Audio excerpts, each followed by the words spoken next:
Pause. Button. Stop. Button. ଯେପରି ଗୋଟେ ପଶୁଟେ ତା ମାଲିକଠୁ ଯେତେବେଳେ ଦାନା ପାଇଥାଏ ସେ ତା ମାଲିକକୁ ଛାଡ଼ି କେବେ ହେଲେ କୁଆଡ଼େ ଯାଏ ନାହିଁ। ଠିକ୍ ସେହିପରି ଆତ୍ମାମାନେ ଜୀବିତ ଅବସ୍ଥାରେ ଜଣେ ମଣିଷ ଯାହାକୁ ବି ଭଲ ପାଉଥାଏ ମୃତ୍ୟୁ ପରେ ସେ ତାହାକୁ ଦେଖା କରିବାକୁ ଆସିଥାଏ।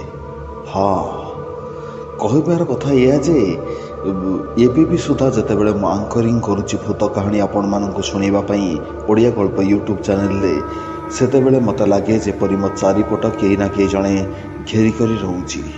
ହଁ, ମୃତ ଆତ୍ମାମାନେ ଆମରି ମାନଙ୍କ ପାଖରେ ଥାଆନ୍ତି, ଆମେ ସେମାନଙ୍କୁ ଦେଖିପାରିନଥାଉ। ମୋତେ ଲାଗିଲା ମୋ କାନ୍ଧ ଉପରେ କିଏ ଜଣେ ବସି ପଡ଼ିଲା ଭଳିଆ। ମୁଁ ଟିକେ ଚମକି ପଡ଼ିକି ମୋ କାନ୍ଧରେ ହାତ ମାରିକି ଦେଖେ ତ କେହି ନାହାନ୍ତି ସେଠି। ତା ମାନେ କ'ଣ ମୁଁ ଆଙ୍କରିଂ କରୁଛି ବୋଲି ମୋତେ ଲାଗିଲା ଏପରି?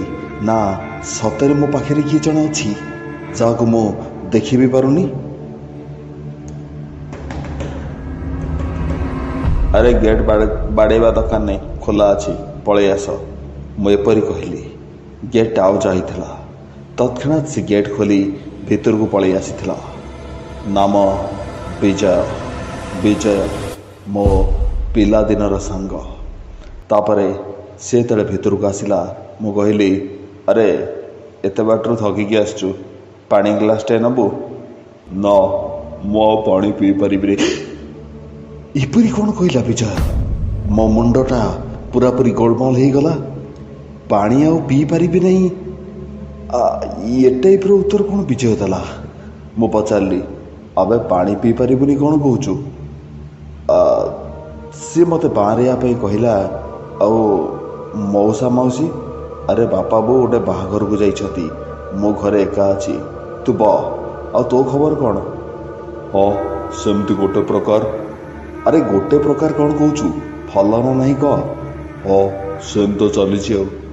ମୋତେ କାହିଁକି କେଜାଣି ବିଜୟର ସ୍ୱର ଆଜି ବଡ଼ ବିଚିତ୍ର ଭୟାନକ ଶୁଭାଯାଉଥିଲା।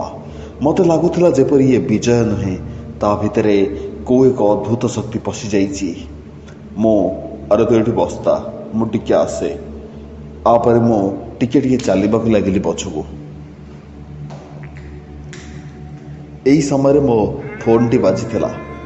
ତୁମ ଦିଲ କି ଧଡ଼କନ ମେ ରହତେ ହୋ।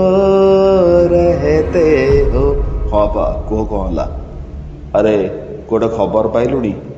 ଖବର? କି ଖବର କଥା କହୁଛ? ଆରେ ତମେ ବା ବାହାଘରକୁ ଯାଇଥିଲ, ବାହାଘରରେ ସବୁ ଭଲ ମାନେ ଠିକ୍ ଠାକ୍ ସବୁ ହେଇଗଲା ତ କାମ? ଆରେ ବାହାଘର କଥା ମୁଁ କହୁନି ରେ ପୁଅ, ମୁଁ ଗୋଟେ ଦୁଃଖ ଖବର ତୋତେ ଦେବାକୁ ଯାଉଛି। ଦୁଃଖ ଖବର? କି ଦୁଃଖ ଖବର? ଆରେ ବିଜୟ ଆଉ ଏ ଦୁନିଆରେ ନାହିଁ।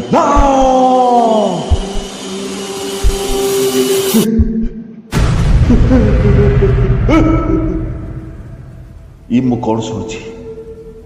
କ'ଣ ଶୁଣୁଛି? ବିଜୟ ଆଉ ଏ ଦୁନିଆରେ ନାହିଁ? ଏ ତ ବଡ଼ ଆଶ୍ଚର୍ଯ୍ୟଜନକ କଥା।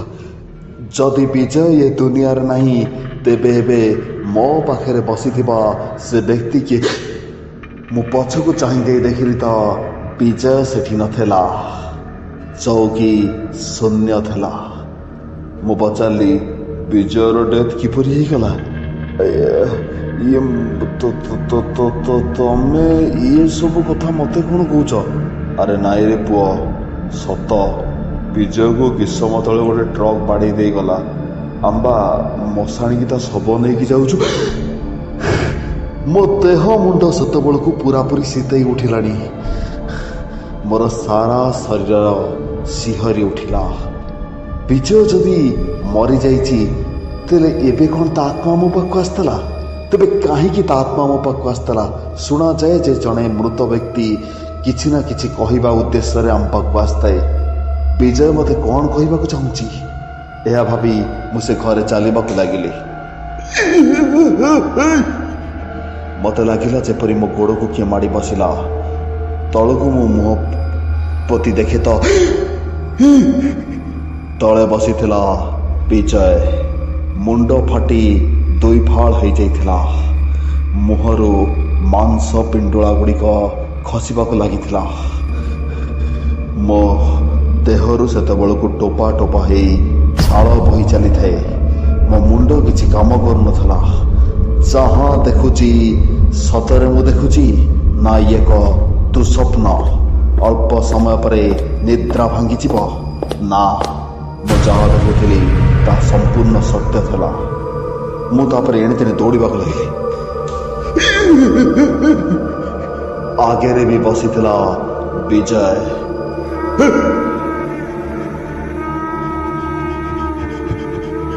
ତା ମୁଣ୍ଡ ତା ଶରୀରରୁ ଅଲଗା ହେଇଯାଇଥିଲା। ବଡ଼ ବିଚିତ୍ର ଓ ଭୟାନକ ଦେଖାଯାଉଥିଲା ବିଜୟ। ସେ ମୋ ଆଡ଼କୁ ଚାଲିବାକୁ ଲାଗିଲା। ବିଜୟ ଯେତେ ଯେତେ ମୋ ଆଡ଼କୁ ଚାଲି ଚାଲି ଆସୁଥାଏ ସେତେ ସେତେ ମୋ ହାର୍ଟ ବିଟ୍ ବଢ଼ି ବଢ଼ି ଚାଲିଥାଏ। ମୋ ପାଟିରୁ ଖାଲି ଏପରି ଚିତ୍କାର ବାହାରି ଚାଲିଥାଏ, ବିଜୟ ଡର ନା ସାଙ୍ଗ, ମୁଁ ତୋର କିଛି କ୍ଷତି କରିବିନି। ମୁଁ ଖାଲି ଗୋଟେ କଥା ତୋତେ କହିବାକୁ ଆସିଥାଏ। ମାନେ କ'ଣ ତୁ କହିବାକୁ ଚାହୁଁ? ଶୁଣ ସାଙ୍ଗ, ମୁଁ ମରି ନାହିଁ ରେ, ମୋତେ ମାରି ଦିଆଗଲା। କ'ଣ ତୁ କହୁଛୁ? ତୋତେ ମାରି ଦିଆଗଲା? କିନ୍ତୁ କିଏ ତୋତେ ମାରିଲା? ବିଜୟ ଶୁଣ ସେ କାହାଣୀ। ସେଦିନ ଇଲେକ୍ସନ ଥିଲା। ବୁଥରେ ମୁଁ ନିଜେ ଡ୍ୟୁଟିରେ ଥିଲି। ଶ୍ରୀନିବାସ ଆଚାର୍ଯ୍ୟ, ଏବେ ପୂର୍ବତନ ଶାସକ ଦଳର MLA, ହଁ, ଏବେ ଯେ ବିରୋଧୀ ଦଳ ତରଫରୁ ଠିଆ ହେଇଛି। ମୋତେ ଉପର ଅଫିସର ମାନେ ଏବେର ଯେଉଁ ସଚିବ ବର୍ତ୍ତମାନ ସବୁଆଡ଼େ ଚର୍ଚ୍ଚାରେ ଅଛି, ନାରାୟଣ ପାତ୍ର, ହଁ, ସିଏ ମୋତେ ସେଦିନ ଫୋନ୍ କଲା ଆଉ ମୋତେ କହିଲା, ଶୁଣ ତମକୁ ଗୋଟେ କାମ ଦିଆହେବ, କରିପାରିବ? ସାର୍ କି କାମ କହୁନାହାନ୍ତି? ଶୁଣ, କାଲି ସେ ଆଚାର୍ଯ୍ୟ ଭୋଟ ଦେବା ପାଇଁ ଆସିବ। ସେଇ ସମୟରେ ଆମର କିଛି ଗୁଣ୍ଡା ଯାଇ ସେଠି EVM ଭାଙ୍ଗିବେ ଆଉ ତମେ ଓଲଟା କାମଟା କରିବ। FIRଟା ସେ ଆଚାର୍ଯ୍ୟ ନାଁରେ ଦେବ। କିନ୍ତୁ ସାର୍ ଏଇଟା ସାଡ଼ାପ, ଯେତିକି କୁହାଗଲା ସେତିକି କରିବାକୁ ପଡ଼ିବ, ନଚେତ୍ ତମ ମୁଣ୍ଡ ଉପରେ ଖଣ୍ଡା ଚଲୁଛି। ତୁ ତାପରେ କ'ଣ କଲୁ? ମୁଁ ଆଉ କ'ଣ କରିପାରିବି? ଚାକିରି କରି ଯେତେବେଳେ ବାଧ୍ୟ ହେଇକି ସେଇ କାମ କଲି। ସେଦିନ ଭୋଟ ଚାଲିଥାଏ। ଆଚାର୍ଯ୍ୟ ବାବୁ ଭୋଟ ଦେବାକୁ ଆସିଥାନ୍ତି ଆଉ ଠିକ୍ ସେହି ସମୟରେ ଶାସକ ଦଳ ତରଫରୁ ଠିଆ ହୋଇଥିବା MLA ମାନେ ସନ୍ତୋଷ ପଣ୍ଡା ଓ ତାର ଗୁଣ୍ଡାମାନେ ଆସିଲେ। EVM ଭଙ୍ଗାରୁଜା କଲେ। ଗୋଇଠା ମାରି ଏଣେ ତେଣେ ସବୁ ଫୋପାଡ଼ିବାକୁ ଲାଗିଲେ। ଏହିପରି ସବୁ ଭଙ୍ଗାରୁଜା କରିବାକୁ ଲାଗିଲେ। ଗୋଟା ପରେ ଗୋଟା ଜିନିଷ ଭଙ୍ଗାରୁଜା କରିବାକୁ ଲାଗିଲେ। ତାପରେ କ'ଣ ହେବ? ମୁଁ ବାଧ୍ୟ ହୋଇକି FIRଟି ଦେଲି ସେ ଆଚାର୍ଯ୍ୟ ନାଁରେ। କିନ୍ତୁ ଯେତେବେଳେ ବାରମ୍ବାର ମିଡ଼ିଆ ଆକୁ ତଣାଘନା କଲା ଆଉ ମୁଁ ଧରା ପଡ଼ିବା ପରିସ୍ଥିତି ଆସିଲା ଆଉ ମୋତେ ସାକ୍ଷୀ ଦେବା ପାଇଁ ସମସ୍ତେ ଡାକିଲେ। ତମେ କାହିଁକି ଏପରି FIR ଦେଲ? କ'ଣ ଆ ପଛରେ ଅଛି ଷଡ଼ଯନ୍ତ୍ର? କିଏ ତମକୁ ପକେଇଛି ଚାପ? ଏପରି ପ୍ରଶ୍ନ ଆସିଲା ମୋ ଆଡ଼କୁ। କାଳେ ମୁଁ ସାକ୍ଷୀ ଦେଇଦେବି ଆଉ ସେ ସଚିବ ଧରା ପଡ଼ିଯିବ ଜାଣି ସେ ସଚିବ ଆଉ ସେ ସନ୍ତୋଷ ପଣ୍ଡା ଦୁହେଁ ମୋତେ ଗୁଣ୍ଡା ଲଗେଇ ହତ୍ୟା କରିଦେଲେ। ସାଙ୍ଗରେ ଏବେ ବି ମୋ ଶବ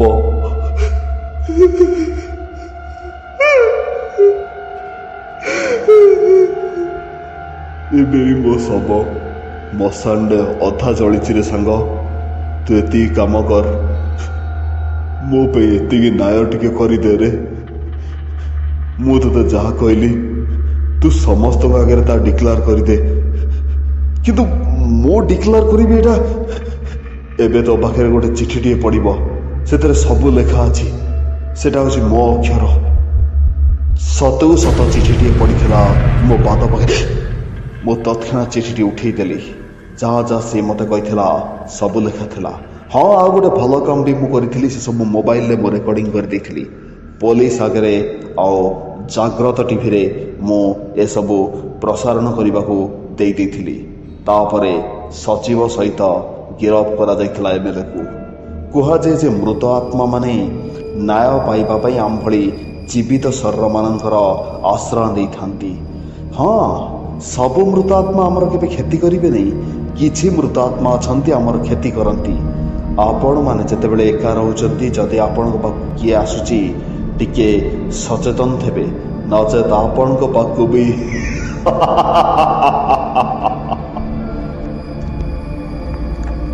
Settings. 0. Standard. Target. Pause. Stop.